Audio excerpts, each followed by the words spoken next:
നന്ദുവിന് വേണ്ടി ഹരിയങ്ങൾ ഇതിന്റെ പുറകെ നടക്കുന്നേ. അപ്പൊ നന്ദുവും കൂടി സഹകരിക്കണ്ടേ? ഇതെന്താ പറഞ്ഞു മനസ്സിലാവാത്തെ?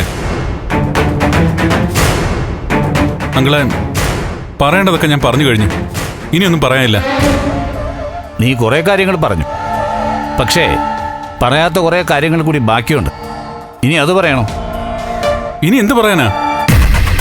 എന്നാ ഒരു കാര്യം ചെയ്യ്, നീ പെട്ടെന്ന് റെഡിയാവ്. ഞാനും ദേവികയും കൂടി വരാം. നമുക്കൊരു സ്ഥലം വരെ പോകണം. എവിടേക്ക്? ഋഷിയെ നീ കുഴിച്ചിട്ടു എന്ന് പറയുന്ന സ്ഥലമുണ്ടല്ലോ, അങ്ങോട്ട് പോകുന്നു.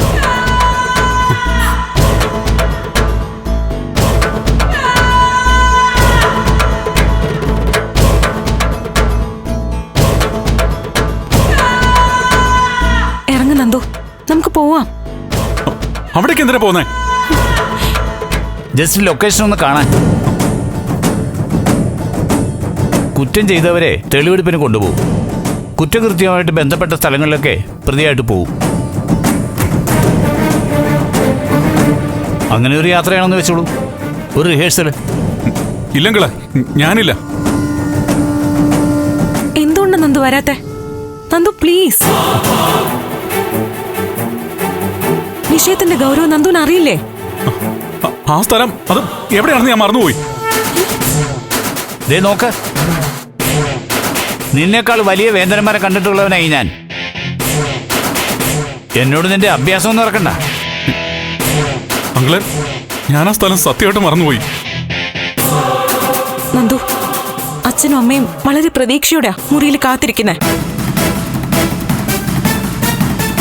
ഞങ്ങൾ മാത്രമായി നന്ദുവിനോട് സംസാരിച്ച് ചില കാര്യങ്ങൾ അറിയാനുണ്ടെന്ന് പറഞ്ഞിട്ടാ ഹരിയങ്ങളും ഞാനും സ്വകാര്യമായി സംസാരിക്കുന്നത്. ദയവായി ഒന്ന് സഹകരിക്കേ. നമുക്ക് ആ ലൊക്കേഷൻ ഒന്ന് പോയി കാണാം. ഞാൻ കുറ്റം ഏറ്റെന്ന് പറഞ്ഞില്ലേ? എന്നെ ഒന്ന് വെറുതെ വിടാവോ?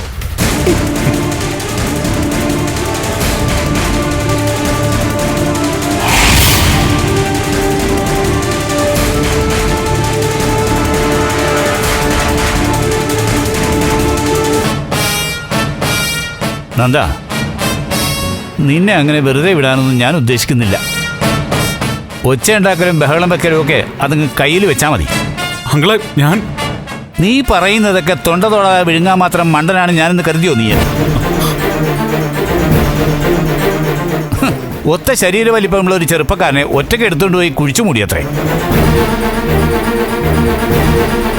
നീ ആരോടാ ഇതൊക്കെ ഈ പറയുന്നേ? നിനക്ക് പുറത്തു നിന്ന് സഹായം കിട്ടുന്നുണ്ട്, അതുറപ്പാ. അങ്ങളെ, ആവശ്യമില്ലാത്ത വെറുതെ ഓരോന്ന് സങ്കല്പിച്ചുണ്ടാക്കല്ലേ.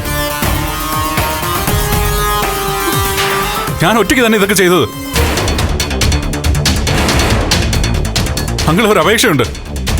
ദയവ് ചെയ്ത് എന്നെ ഇങ്ങനെ പീഡിപ്പിക്കരുത്. സ്റ്റേഷനിലും ജയിലിലും ഒക്കെ നിന്നെ ഇട്ട് പീഡിപ്പിക്കാതിരിക്കാൻ വേണ്ടിയാ ഞാൻ കാര്യങ്ങൾ ഇങ്ങനെയൊക്കെ ചോദിക്കുന്നത്.